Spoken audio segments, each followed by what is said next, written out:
तू तो राजा हो ही गया गले के हमारे हारवा। तू तो बालमा हो ही गया गले के हमारे हारवा। सोने की थारी में जेवना बनाए, जेवना बनाए साखी जेवना बनाए। चाहे राजा भुइया जेवा चाहे हमारे कोहरवा, चाहे बालमा भुइया जेवा चाहे हमारे कोहरवा।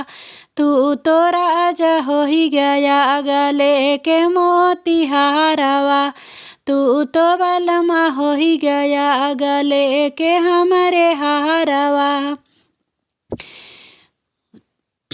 झाझरे गेड़ुआ गंगा ही जुड़ पानी, झाझरे गेड़ुआ गंगा ही जुड़ पानिया।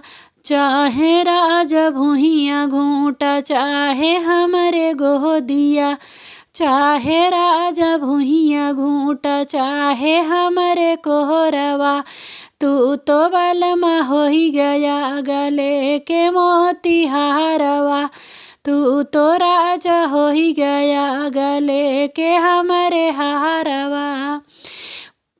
लाची लवंग रस बीरवा लगाए, बीरवा लगाए साखी बीरवा लगाए। चाहे राजा भुइया कूचा चाहे हमारे कोहरवा, चाहे राजा भुइया कूचा चाहे हमारे कोहरवा।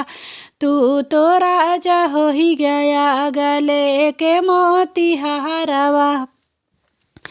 फूलवा ही चुनी चुनी से जिया सजाए, से जिया लगाए साखी से जिया सजाए।